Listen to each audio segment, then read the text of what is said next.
앉아서 기도를 하는 이들도 있었습니다.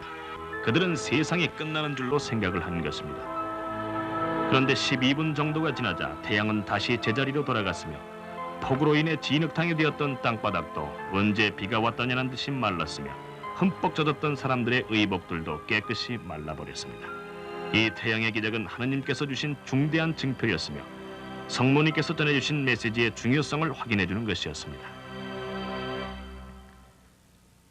나중에 갈멜의 수녀가 된 루시아는 묵주신공과 스카플라는 불가분의 관계를 가지고 있다고 설명했습니다. 성모님께서는 우리 모두가 스카플라를 항상 몸에 지니고 매일 묵주신공을 바치기를 원한다고 하셨습니다. 파티마는 20세기에 들어서 교회가 정식으로 인정한 첫 번째 성모님 발현 장소가 되었습니다. 그러면 파티마에서 성모님께서 3명의 목동들을 통해 전 세계에 주신 메시지는 무엇이었을까요? 파티마 메시지의 내용은 다음에 4가지로 요약될 수 있습니다. 첫째, 매일 각자의 의무들을 충실히 이행하며 각자의 성소, 즉 주어진 생활 상태에 맞는 순결한 삶을 사는 것입니다. 둘째, 항상 기도의 생활을 하며 특별히 묵주신공을 많이 바치라고 하셨습니다. 셋째, 영성체로서 세상의 죄악을 기워 갚을 것, 특히 매월 첫 토요일에 성모 성심이 받으시는 고통들을 기워 갚기 위해 성체를 받아 모실 것을 부탁하셨습니다. 넷째, 모두들 자신을 티없는 성모 성심께 봉헌하라고 하셨으며 갈색 스카플라를 몸에 착용하라고 하셨습니다. 우리는 이와 같은 성모님의 요청들을 받아들였습니까? 그러지 못했다면 지금부터라도 받아들여야 하지 않을까요? 같은 내용의 메시지들을 더욱 강조하여 되풀이하시며 성모님께서는 세계의 다른 장소들에서도 발현을 하셨습니다.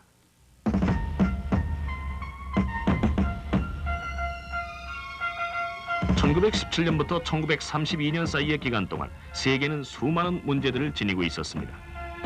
성모님께서는 이미 파티마에서 경고를 주셨지만 이번엔 벨기에 보랭에 찾아오시어 또 한 차례 세상에 은총을 주셨습니다.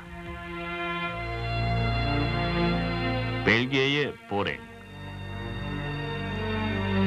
벨기에의 보랭에서 성모님께서는 1932년 11월 29일부터 1933년 1월 3일까지 35회에 걸쳐 발현하셨으며 이곳에선 황금색 심장의 동정녀로 알려지셨습니다. 5명의 어린이들이 성모님을 뵐 수 있었는데 여기에서도 파티마에서처럼 기도와 희생 그리고 티 없으신 성모 성심께 대한 신심이 강조되었습니다. 또 모든 은총의 중개자로서 성모님께서는 죄인들을 회개시킬 것을 약속하셨습니다. 그리고 발현 장소에 순례자들을 위한 소성당을 지을 것을 부탁하셨습니다. 보랭은 금세기에 들어 교회가 인정한 2번째 발현지입니다. 또 보랭에선 당신께서 천국의 모우이시며 우리의 자비로우신 어머니이심을 재확인해 주셨습니다. 보랭의 발현이 끝나자 곧 성모님께서는 다시 벨기에의 바느를 찾아오셨습니다. 벨기에의 바느.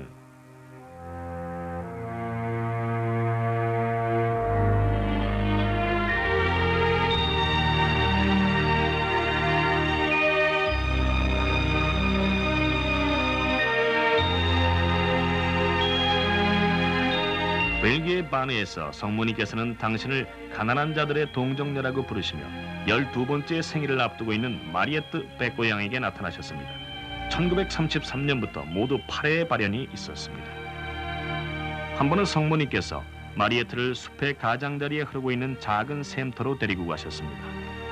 그리고 이 샘물이 전 세계로부터 찾아오는 병자들을 위해 준비된 것이라고 하셨습니다. 그 후로 수없이 많은 이들이 이 샘물의 기적으로 병의 치유를 받았으며 이 중에 많은 기적들이 문헌상으로 자세하게 기록되어 있습니다. 1949년에 들어 바느 지방을 관할하는 리주의 주교는 바느의 성모님 발현을 진실된 것으로 공식 인정했습니다. 이로써 바느는 금세기에 들어 3번째로 교회의 인정을 받은 발현 장소가 된 것입니다. 바느에서 성모님께서는 중요한 사실을 우리에게 다시 깨우쳐 주셨습니다.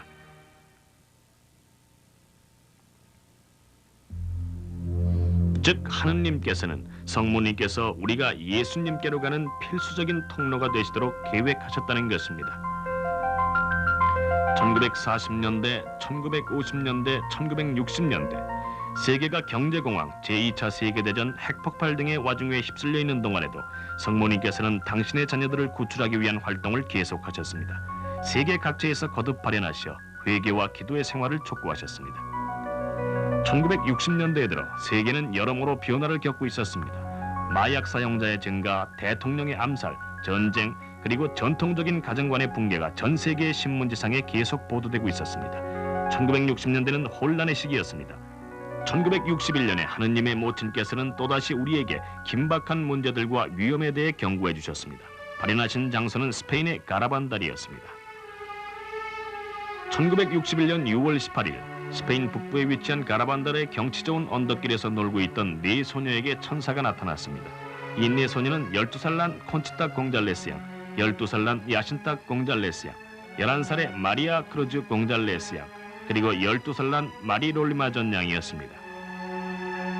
천사는 12일간에 걸쳐 8번 발현하셨으며 6월 24일엔 소녀들이 이해할 수 없는 메시지가 적혀있는 깃발을 가지고 나타나셨습니다.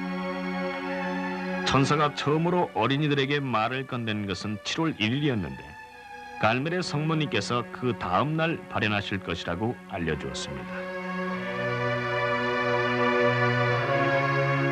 7월 2일 과연 성모님께서 두 천사를 대동하고 오셨는데 그 중에 한 분은 성 미카엘 대천사였습니다.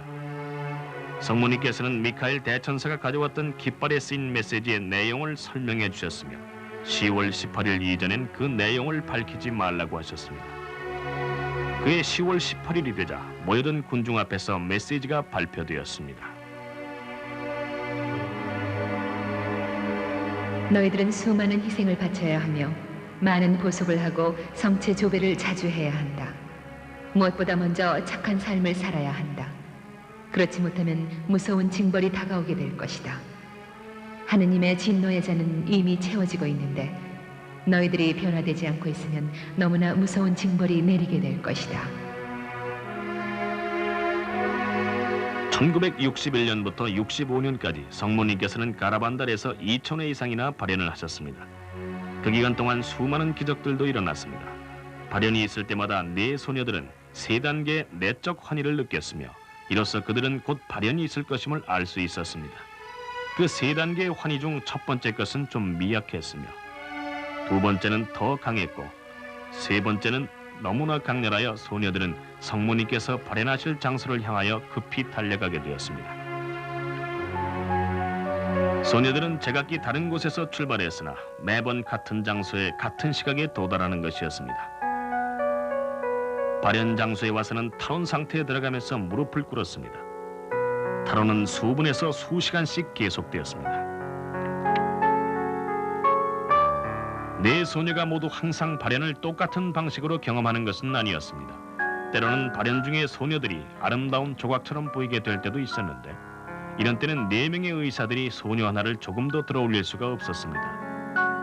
그러나 발현이 끝날 무렵에 소녀들은 성모님께 작별 키스를 하기 위해 서로를 마치 새털처럼 가볍게 들어올렸습니다.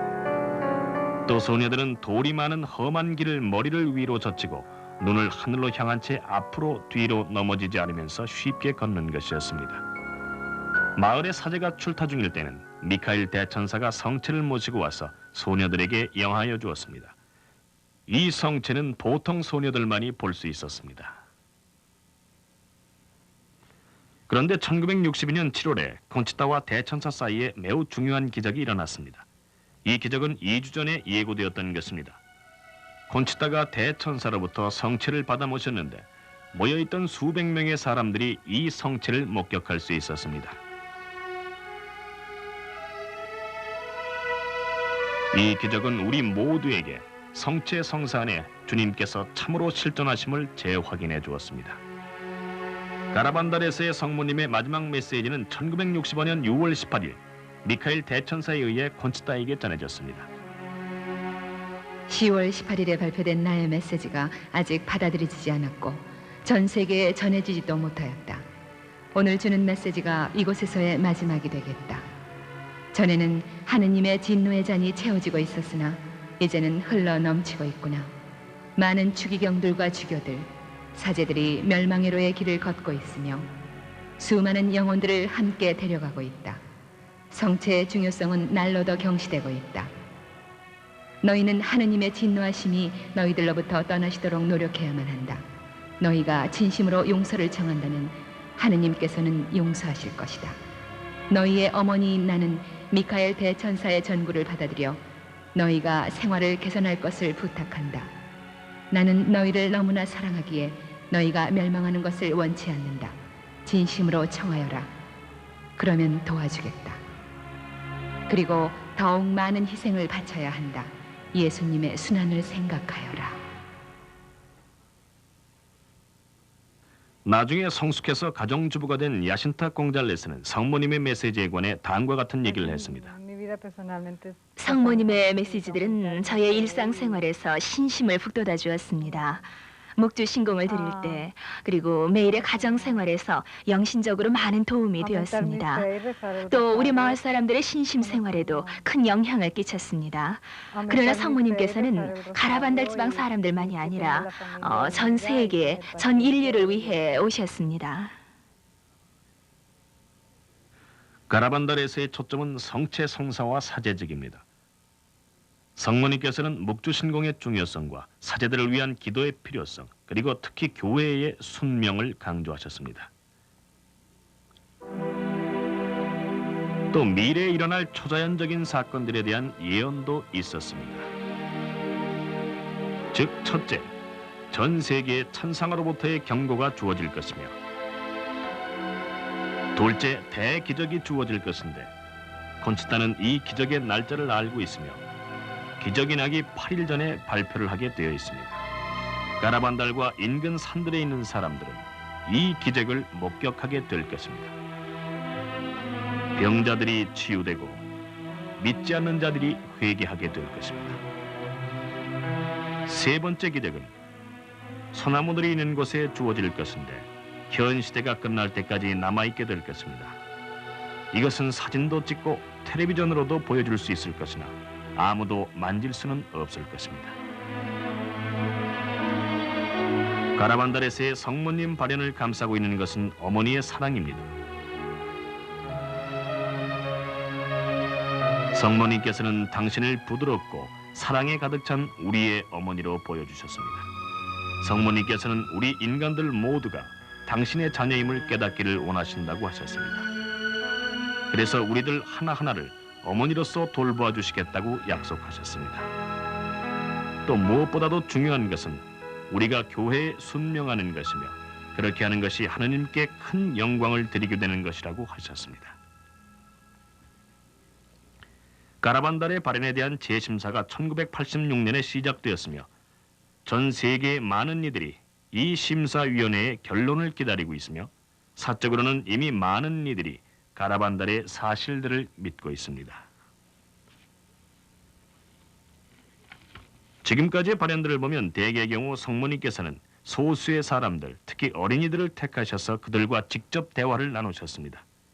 그러나 때로는 말씀은 없이 발현만 하셔서 당신의 현존을 우리에게 알려주시는 경우도 있었습니다.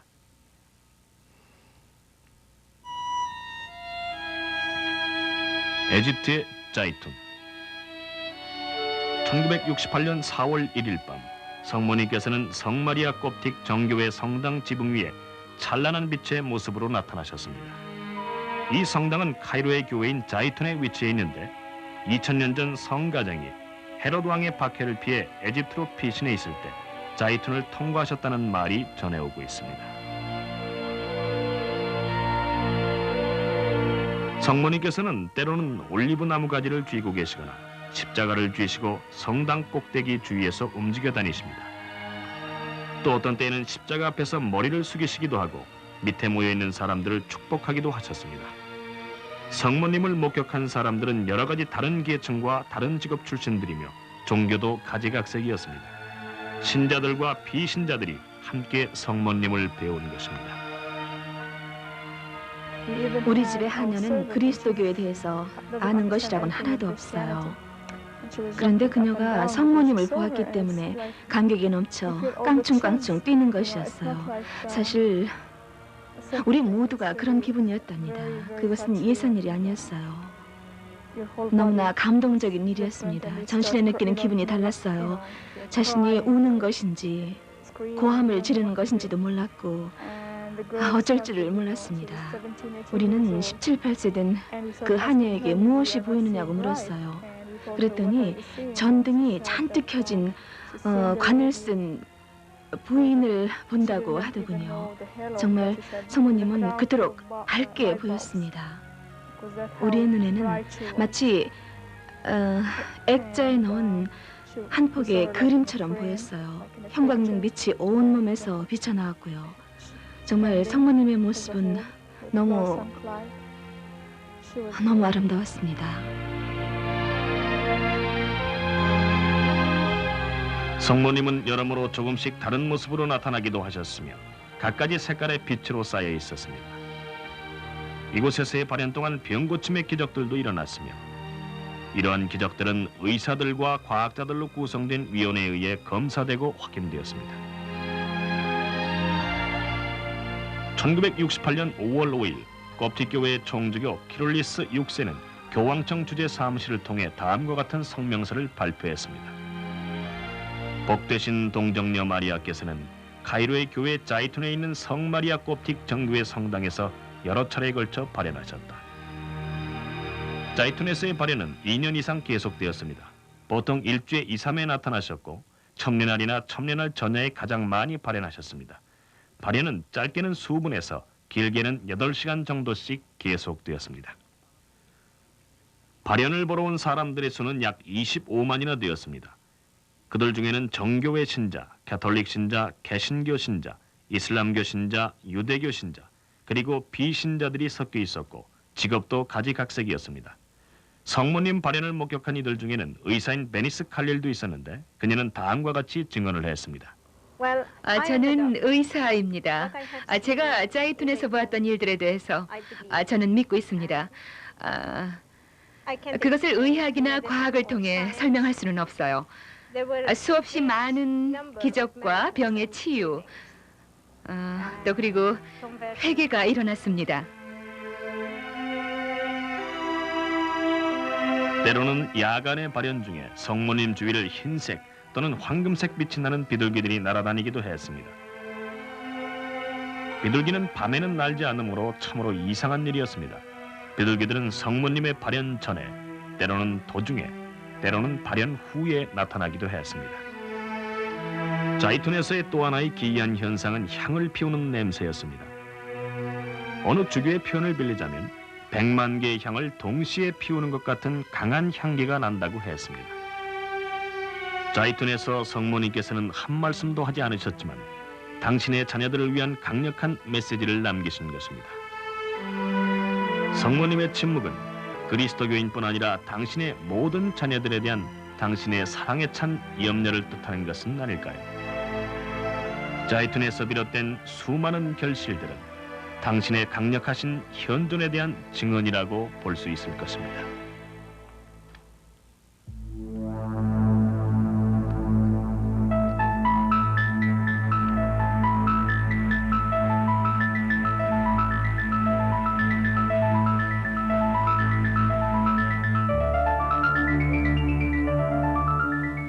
인종이나 피부색이나 종교를 막론하고 성모님께서는 우리 모두에게 호소하고 계십니다. 중동에서부터 동양에 이르기까지, 에집트의 성당 꼭대기로부터 일본 아키다의 소성당에 모셔진 목각 성모상에 이르기까지 성모님께서는 당신의 현존하심과 메시지를 단순한 방법들을 통해 우리 모두에게 전해주고자 하십니다. 일본의 아키다. 1973년 일본의 북부 아키다시 외곽에 있는 작은 마을의 한 가톨릭 수녀원에서 사사가와 아네스 수녀는 초자연적인 현상들을 경험하기 시작했습니다. 그해 6월의 어느 날 아네스 수녀가 성체 조배를 하기 위해 감실을 열었을 때 눈부시게 강한 빛이 감실로부터 나와 소성당 안을 환하게 비추었습니다. 이런 일은 3일간 거듭해서 일어났으며 또 성체 축일에도 일어났습니다. 아네스 수녀는 천사들이 내려와 제대 주위에 반원 모양으로 나열에 꿇어 앉아서 성체를 경배하는 것을 보기도 했습니다. 같은 달 예수 성심 축일 전야에 사사가와 수녀가 병원에 있는 동안 그녀의 호수천신이 나타났습니다.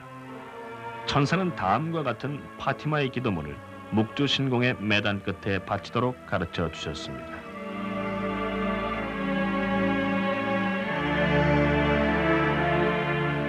예수여, 우리 죄를 용서하시며 우리를 지옥불에서 구하시고 연옥 영혼을 돌보시되 가장 버림받은 영혼을 도우소서. 이 기도문은 1970년대까지 일본에서는 거의 알려지지 않았던 것입니다. 호수천신이 발현함과 동시에 사사가와 수녀의 왼손 바닥에 십자 모양의 상처가 생겼으며 피가 흐르기 시작했습니다. 같은 해 7월 6일엔 니이가타 교구의 요한 이또 주교가 쓴 성체 기도문이 소성당 안에서 사사가와 수녀와 함께 성모님께 바쳐졌으며 성모님께서는 이 기도문에다 참으로라는 단어를 덧붙여 주셨습니다. 이 성체 기도문은 성체 성사 안에 예수님께서 참으로 계심을 확고하게 강조하고 있습니다. 같은 날 나중에 소성당의 성모상 오른손에서 피가 흘렀습니다. 사사가와 수녀의 호수천신은 이러한 출혈이 죄인들의 회개와 죄의 보석을 위해 중요하다고 말해 주었습니다.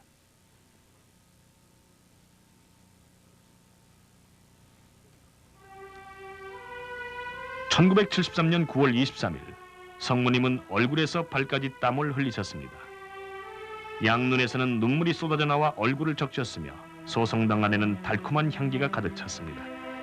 이러한 현상은 거듭거듭 일어났으며 많은 이들이 이를 목격했습니다. 이또주교는 이 눈물을 유명한 대학교에서 검사하도록 주선했습니다. 테스트의 결과는 이 눈물이 사람의 눈물이라는 것이었습니다. 성모님은 도합 101번 눈물을 흘리셨습니다.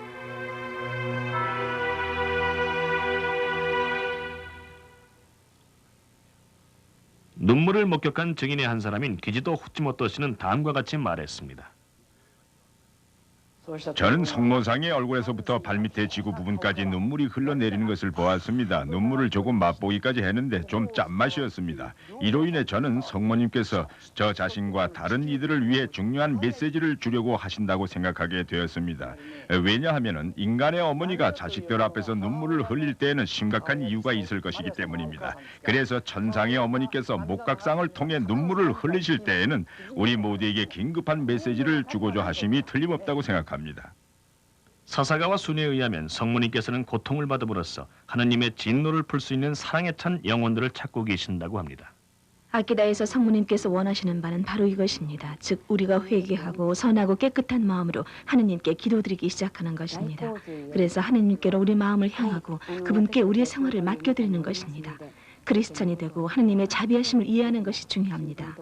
하느님께서는 우리가 생활 개선하는 것을 원하고 계십니다. 이 세상은 너무나 부패했고 자기중심적입니다. 하느님께서는 우리를 너무나 사랑하십니다.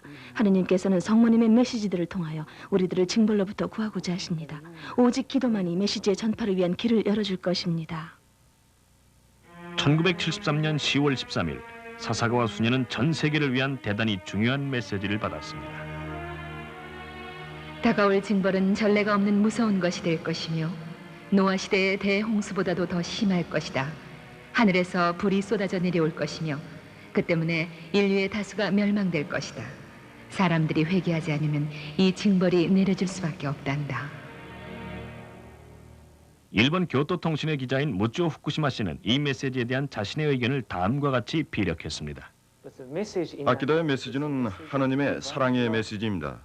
하나님께서는 인간들을 지극히 사랑하시기 때문에 전 인류에게 이러한 경고를 주셔야만 했고 뉘우침과 기도를 촉구하는 메시지를 이곳 아키다로부터 주신 것입니다.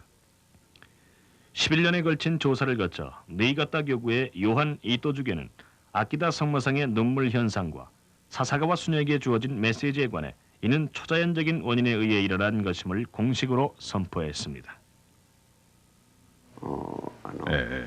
아키다에서의 세 번째 메시지는 파티마와 깊은 관련이 있다고 믿습니다.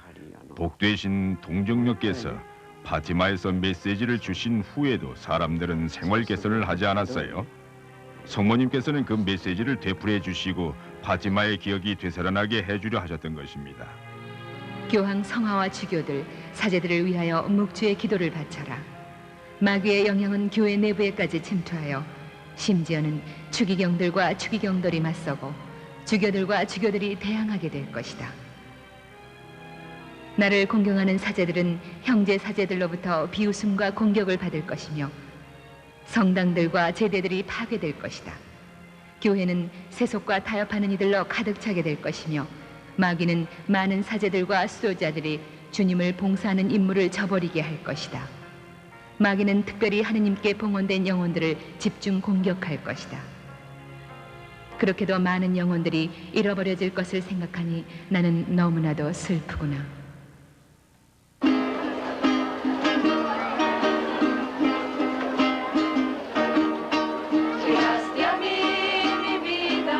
베네수엘라의 베타니아.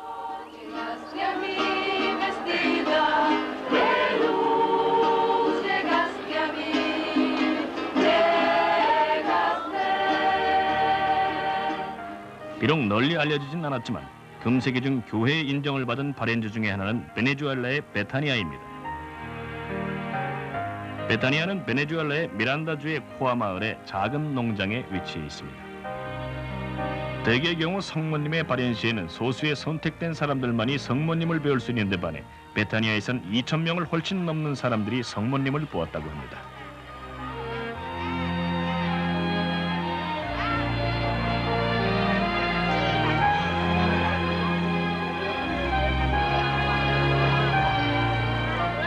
성모님께서는 갑자기 빛에 쌓여 나타나시며 그때는 달콤한 장미 향기가 나는 등 초자연적인 현상들이 일어났습니다. 여기에서는 사람들이 타로남이 없이 발현을 볼 수 있었습니다. 또 동정녀께서는 늘 같은 모습으로 나타나시는 것도 아니었습니다. 여러 목격자들이 성모님께서는 루르드에서처럼 푸른 허리띠를 메고 계셨다고 했고 다른 이들은 기적의 폐의 성모님 모습 같았다고 했으며 또 갈메르의 성모님 또는 통고의 성모님 모습으로 본 사람들도 있었습니다.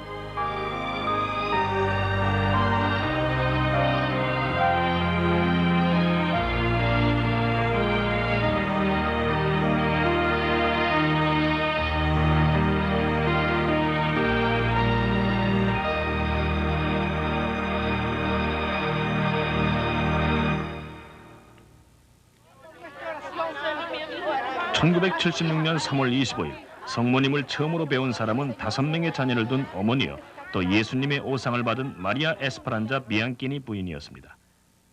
이 부인은 자기 전생에 걸쳐 성모님과 성인들의 사적인 발현을 보아온 사람입니다.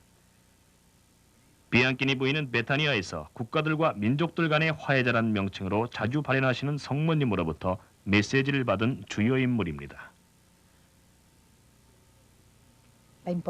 전 세계에 큰 재난들이 계속 닥치고 있는 이 시대에 사람들은 이제 깨우쳐야 합니다. 성모님의 발현은 모든 국가들이 화해하도록 온 인류에게 보내시는 호소입니다. 1984년 3월 25일 베타니아에서의 발현에 극적인 변화가 있었습니다. 즉 사적인 발현에서 공적인 발현으로 발전된 것입니다. 그날 성모님께서는 7번 발현하셨으며 각 발현은 10분 내지 15분 정도씩 지속되었습니다. 108명의 목격자가 있었으며 성모님께서는 루르드에서처럼 푸른 띠를 두르고 찬란한 빛을 비추며 오셨습니다. 그날의 마지막 발현은 30분간 계속되었습니다. 이날 오후의 사건들은 문서화되어 그 지방 주교에게 보고되었습니다.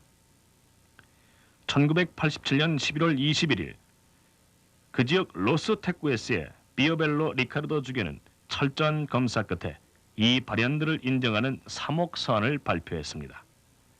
이로써 베타니아는 20세기 중에 인정받은 4번째 발현지가 되었습니다. 여기 베타니아에서의 발현들은 그 진실성이 인정되었습니다. 제가 발표한 내용은 이 발현들이 진실되며 초자연적이며 하나님께로부터 온 것임을 사실로 인정하는 것입니다.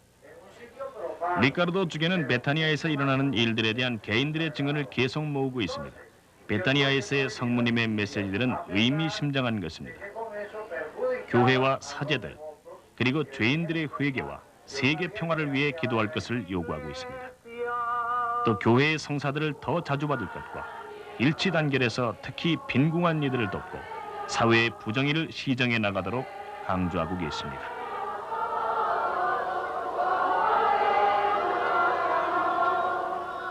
성모님께서는 아직도 계속해서 군중들에게 나타나신다고 비공식적으로 보도되고 있습니다. 매 주말마다 그리고 주여 첨례날에는 수천 명의 순례자들이 전 세계로부터 베타니아로 모여들고 있습니다. 많은 이들이 영적인 회개와 육신의 병 고침을 기구하면서 폭포에서 물을 받습니다. 발현의 결실들은 긍정적입니다. 수많은 병 고침과 회개의 기적들이 문서상으로 기록되어 있습니다. 베타니아에 온 것은 이번이 처음이에요. 성모님께서 제게 주신 기적에 대한 감사를 드리기 위해 왔습니다. 저는 벙어리에다 반신불수였지요. 그런데 제 친구 하나가 이 폭포수를 좀 가져와서는 저더러 마시라고 하더군요. 그래서 마셨더니 단 10분 만에 완쾌가 된 겁니다. 저는 이제 성모님을 더욱 사랑하게 되었으며 이곳에 감사를 드리러 온 거예요.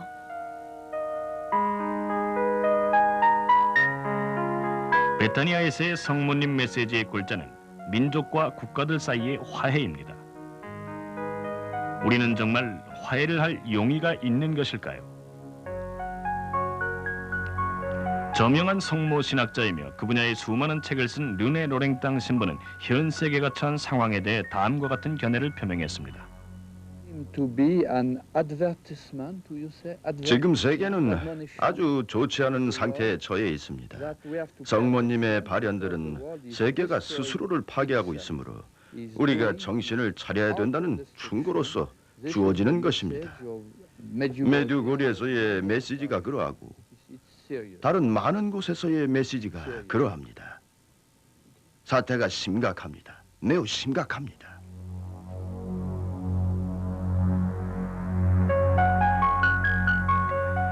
금세기 말기에 와서 왜 이토록 성모님 발현의 횟수가 증가했을까요? 성모님의 발현들은 교회의 생명과 생활 안에 성모님께서 적극적으로 활동하시고 현존해 계신다는 것을 뜻합니다. 성모님께서는 당신의 모성애를 드러내 보여주시는 것입니다. 그리하여 당신의 아들 예수님을 통한 구원의 길을 가르쳐주고 계십니다. 20세기 말기에 와서 성모님께서 계속 발현하시며 우리 모두가 당신의 메시지에 심각하게 귀를 기울이라고 요청하고 계시는 곳은 전 유고슬라비아의 메두고리에입니다.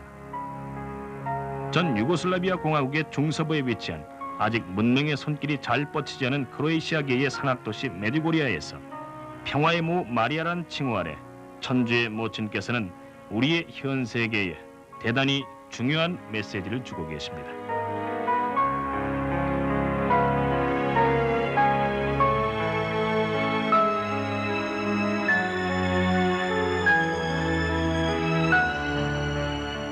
(1981년 6월 24일부터) 메두고리아의 성 제임스 본당에 소속된 6명의 크로에시아계 청소년들이 그 나라 말로 고스파라고 알려진 복되신 동정녀 마리아로부터 발현을 받기 시작했습니다. 메두고리아란 단어는 산들 사이에 위치한 곳이라는 뜻입니다. 이 6명의 젊은이들은 비츠카 이반코비치 양, 미리아나 드라기떼비치 양, 마리아 파블로비치 양, 이반 드라기떼비치 군, 이반카 이반코비치 양, 그리고 야코브 촐르 군입니다. 그들은 시간과 공간에 대한 모든 감각을 잊어버리는 탈원 상태에 들어가면서 성모님을 우리와 같은 3차원의 모습으로 보게 됩니다. 이태리의 밀라노와 프랑스의 몽펠리에 대학교들로부터 온 의학자들과 과학자들이 철저한 검사와 실험을 거쳐 이들의 탈원 상태가 거짓이거나 병적인 상태가 아니라 진정한 것이란 결론에 도달했습니다.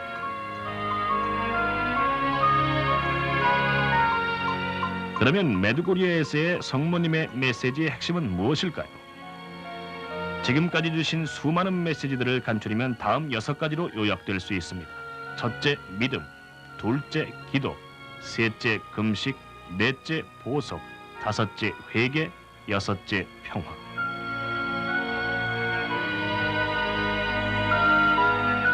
평화의 모이신 성모님께서는 거듭거듭 반복하여 기도하라, 기도하라, 기도하라고 말씀하셨습니다. 쉬지 말고 기도하여라. 시련 중에서 기도하고 회개를 위하여 기도하며 함께 모여 기도하고 사탄의 공작들을 무력화시키기 위해 기도하여라. 비츠카 이반코비치 양은 성모님께서 우리가 마음속으로부터 우러나오는 기도를 바치도록 끈질기게 요구하고 계신다고 했습니다. 성모님께서는 매 15단의 묵주 신공을 요구하셨어요. 죄인들의 회개를 위해서 매일 밤 가족이 함께 모여 바치라고 하셨습니다. 성모님께서는 또 매일의 미사야말로 그날 중에 특별한 은총이라고 하셨고, 당신의 아들 예수님께서 성체성사에서 공경될 때마다 성모님께서도 함께 계신다고 하셨습니다. 고스파, 즉 평화의 모으신 성모님께서는 전 세계의 평화를 위해 기도할 것을 간곡히 요청하셨습니다. 평화는 오직 기도를 통하여 그리고 내적인 마음의 회개를 통해서만 성취될 수 있다고 하셨습니다. 성모님께서는 우리가 마음을 변화시키고 죄와 사탄을 멀리하며 우리의 생활을 완전히 예수 그리스도께 맡겨드리고 봉헌해드릴 것을 끊임없이 호소하고 계십니다. 그리고 성모님께서는 회개의 주요 방법으로 적어도 한 달에 한 번씩의 고해성사를 볼 필요가 있다고 하셨습니다. 금식 또한 메디고리의 메시지의 중요한 부분입니다. 금식은 회개를 위한 강력한 수단입니다. 나의 사랑하고 사랑하는 자녀들아, 세상은 기도와 금식의 가치를 망각하고 있다. 기도와 금식을 통하여 전쟁이 중단되고 천재지변이 방지될 수 있단다. 가장 좋은 금식 방법은 빵과 물만 먹는 것이다. 메디고리에서는 대단히 많은 결실들이 맺어지고 있습니다. 전 세계로부터 온갖 종교적, 직업적 배경의 사람들이 찾아오고 있으며 영혼의 평화를 찾고 있습니다. 저는 서인도 제도의 대학교에서 과학을 가르치고 있습니다. 이곳 메드고리에서와 이전에는 다른 곳에서도 특별한 경험을 해오고 있습니다. 이번에 메드고리에는 3번째 찾아왔습니다. 여기서 과학으로는 설명할 수 없는 증표들을 목격했습니다. 성모님께서 이곳에서 발현하고 계신 데 대해 조금도 의심할 여지가 없어요. 여기서 많은 사람들이 본 기적들은 아직도 의심하고 있는 많은 이들을 신앙으로 이끄시려고 하는 성모님의 노력이라는 데 대해 확신하고 있습니다.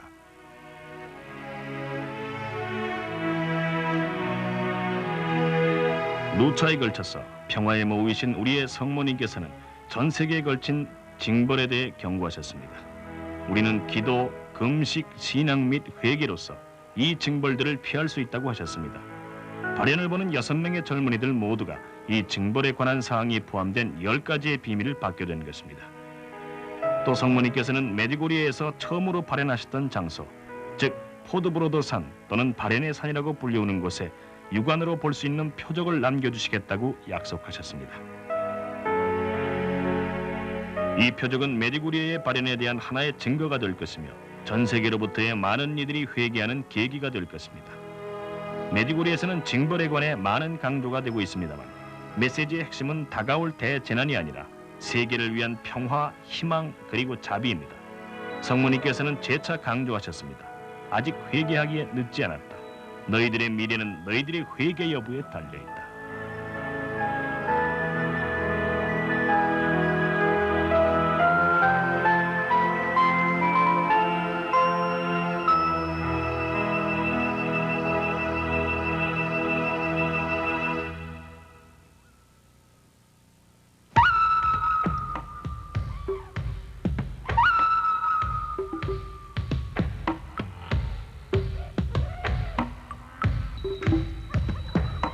전 유고슬라비아의 산악지대로부터 아프리카 대륙의 장글에 이르기까지 예수님께서는 당신의 어머니를 보내시어 인류를 위한 메시지를 주고 계십니다.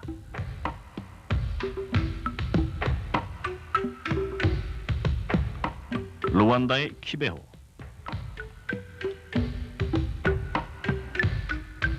아프리카 대륙 루안다의 키베호에서 성모님께서는 긴급한 메시지를 주셨습니다. 말씀의 모친이란 명칭하에 성모님께서는 1981년 11월부터 키베호의 가톨릭계 학교에서 7명의 젊은 학생들에게 나타나시어 인류를 향한 호소를 되풀이하셨습니다. 성모님뿐 아니라 예수님께서도 발현하셨습니다.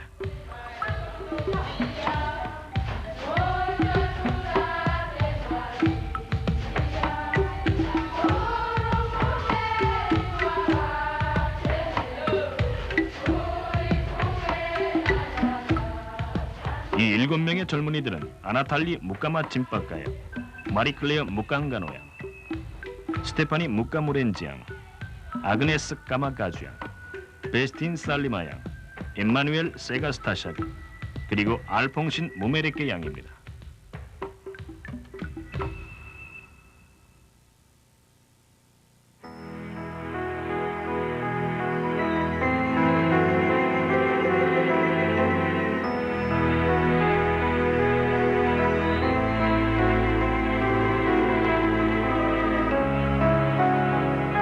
지난번 발현 때 성모님께서는 오늘 정오에 여기 기숙사가 있는 곳에서 다시 발현하시겠다고 약속하셨습니다.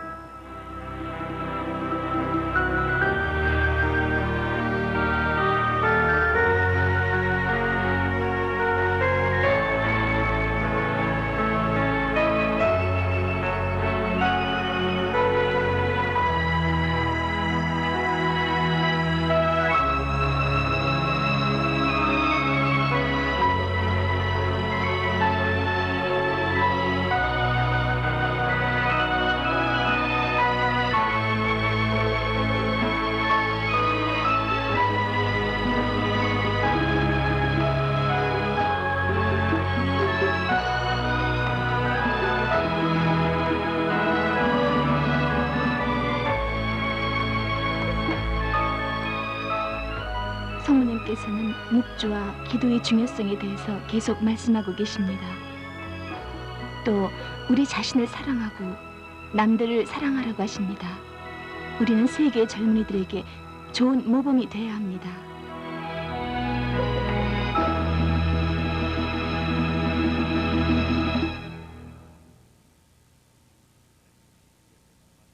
알퐁신이 키베오에서 마지막 발현을 본 것은 1989년 11월 29일이었습니다. 부타르 지방의 장 바티스트 가하마니 주교는 키베오의 발현들을 조사하기 위한 위원회를 발족시켰으며 현재까지 제1단계 인가를 발표했습니다. 즉 키베오에서의 공식적인 신심 행사들이 허가된 것입니다. 이곳의 주민들은 아주 신앙심이 강합니다. 이 발현들을 받기 위한 기초공사가 매우 오래전부터 준비되어 왔어요. 성모님의 메시지의 내용은 회개, 기도, 그리고 항상 깨어있으라는 것입니다. 발현을 받는 7명 중에 한 명인 엠마누엘 세가스타샤에 의하면 키베오에서의 가장 중요한 메시지는 죄인 뉘우침과 예수 그리스도께서 다시 오실 것에 대비하는 것입니다.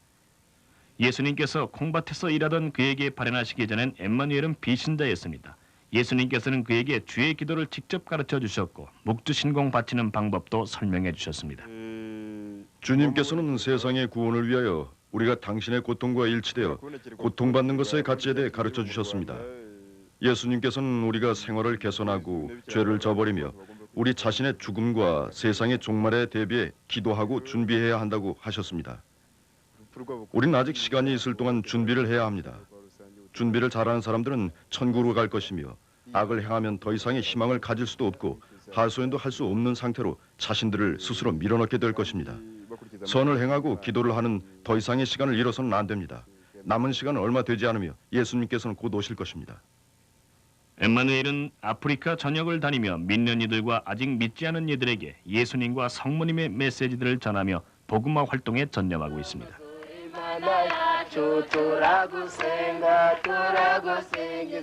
그동안 발현의 결실들은 매우 풍부했습니다. 사제직 및 수도직의 지원자들이 늘었고 루안다 국민들 사이에 신심의 열기가 타오르고 있습니다. 발현의 결과로 이 나라는 마리아를 통하여 예수님께 공식적으로 봉헌되었습니다. 우리는 이러한 회개의 메시지들에 귀를 기울이고 있습니까? 나는 너희들을 위하여 나의 아들에게로 가는 길을 준비해주기 위해 왔다. 그런데도 너희들은 이해하지를 못하는구나. 남아있는 시간은 얼마 되지 않는데 너희들의 마음은 딴 데 가서 방심하고 있다. 지나가버릴 이 세속 것들의 마음이 쏠려 있구나. 나는 이미 수많은 나의 자녀들이 상실되는 것을 보아왔다. 나는 나의 자녀들에게 참된 길을 보여주기 위해 이곳에 왔다.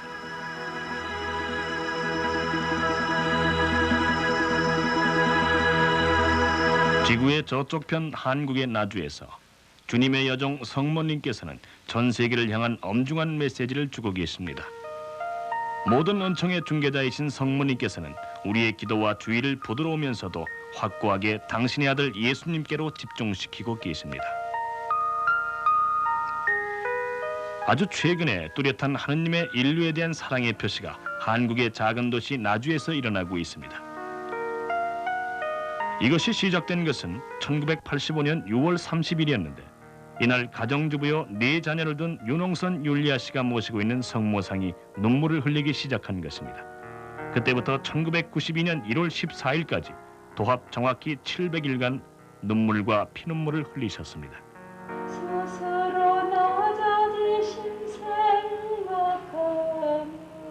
무염시태라는 명칭하에 성모님께서는 거듭해서 기도와 희생, 보석을 요구하셨으며 우리의 기도, 희생, 보석을 통하여 많은 이들이 은총을 받게 될 것이기 때문에 이를 피하지 말라고 촉구하셨습니다.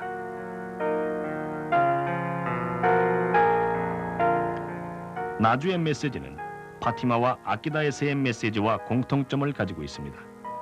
우리의 복되신 어머니께서는 세상에 죄가 너무 많아서 그리고 당신의 자녀들이 보석을 하지 않는 데 대해서 통탄하고 계십니다. 저 수많은 자녀들이 죄악의 수렁 속에서 하느님의 의노를 사고 있구나. 하느님의 진노를 무시하면 안 된다. 그렇다고 벌이 무서워서 죄를 피한다는 것은 주님께서 원하시는 일이 아니기에 사랑을 요구하는 것이며 하늘의 불이 세상에 떨어지지 않도록 악습과 타락에 빠진 자녀들을 위하여 나는 끝없이 대신 고통받으며 기도하고 있다.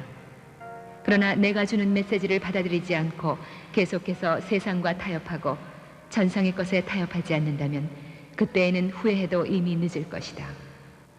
인간과 인간을 통해서 벌이 내려질 수도 있기에 너희에게 부탁한다. 나주에서 전 세계에 전달되고 있는 가장 중요한 메시지 중에 하나는 낙태에 관한 것입니다. 성모님께서는 이 어린 생명들이 살려달라고 애원한다고 하셨습니다. 너무나 잔인한 형벌을 받아서 엄마의 뱃속으로부터 찢겨져 나오는 이 작은 죄 없는 생명들이 받는 고통보다 더 혹독한 고통이 어디 또 있겠습니까? 예수님과 성모님께서는 너무나 슬퍼하고 계십니다. 무지하고 무자비한 이 부모들이 자기들의 아기들을 죽이는 데 대해서 성모님께서는 너무나 가슴 아파하고 계십니다. 이 아기들도 신성한 생명들입니다.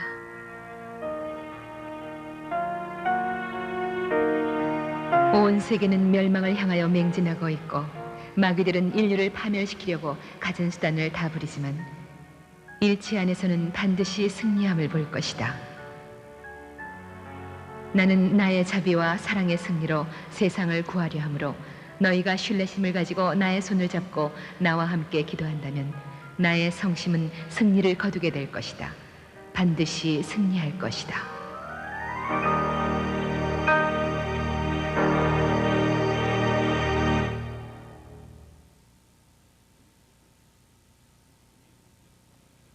우리의 복되신 어머니께서는 사랑과 염려로 가득 차신 우리 모두의 어머니로서 우리가 하루속히 당신의 아들 예수님께 돌아오도록 재촉하시면서 거듭해서 우리를 찾아오고 계십니다.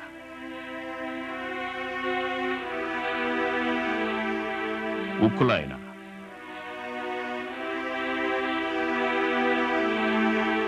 파티마 메시지의 성취가 지금 우크라이나에서 이루어지고 있는 것일까요? 1987년 4월 26일 우크라이나의 주민들은 희망의 표적을 받았습니다. 천주의 모친께서 우크라이나 호로시프 마을에 있는 천주 성삼이 성당 위에 나타나신 것입니다. 이 발현은 체르노빌 원자력 발전소 사고가 있던 그날 그 시간에 일어났습니다. 그날 12살 난 마리나 키젠장이 학교 가는 길에 처음으로 성당의 발코니 위에 나타나신 성모님을 보았습니다. 이 소식은 급속도로 퍼졌으며 수많은 사람들이 성당의 원형 지붕 위에 발현하신 성모님을 보려고 모여들었습니다. 1914년에 성모님께서는 우크라이나의 교회가 약 80년간 심한 박해를 받을 것이라고 예언하신 바 있습니다. 가톨릭 신앙의 엄청난 박해에도 불구하고 우크라이나인들은 숨어서 신앙을 충실히 지켜왔습니다.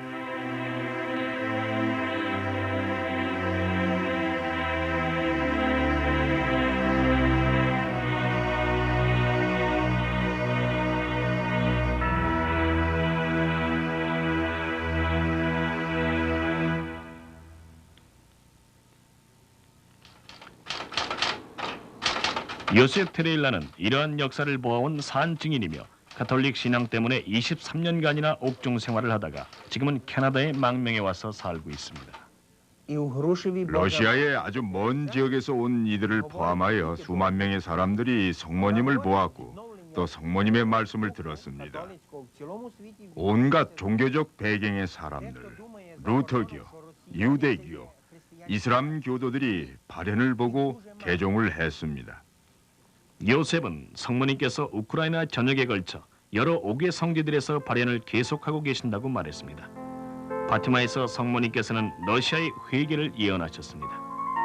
1917년 파티마에서부터 시작하여 1990년대 우크라이나에 이르기까지 우리의 천상 어머니께서는 우리 모두에게 긴급한 메시지를 분명하게 주고 계십니다.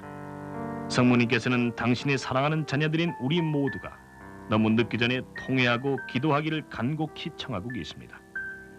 우리에게 그 길을 알려주시기 위해서 우리에게 오신 것입니다. 성모님의 발현 역사 전체를 통하여 성모님께서는 같은 요지의 메시지를 주고 계십니다.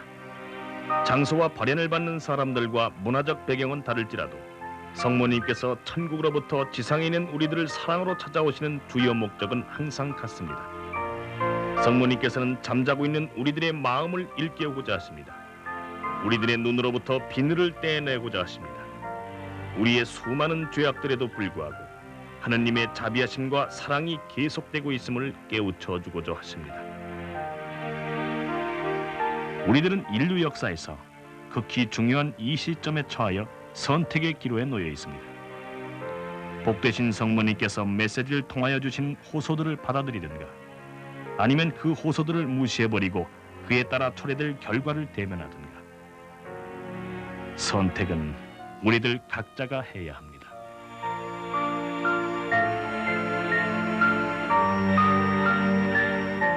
나의 사랑하고 사랑하는 자녀들아, 이 너희 어머니는 너희를 사랑하며 너희가 기도의 생활을 할 것을 간곡히 청한다. 나의 사랑하는 자녀들아, 나는 지칠 줄 모르고 너희들을 부르며 너희가 나의 마음으로부터 멀리 떠나가 있을 때에도 계속 너희를 부르고 있다. 떠나가서 방황하고 있는 자식들 하나하나를 위하여 나는 심한 고통을 받고 있다. 너희에게 간청하건대 하느님께 너희 자신을 완전히 맡겨드리도록 하여라. 그리고 내가 주는 메시지들을 실천하여라.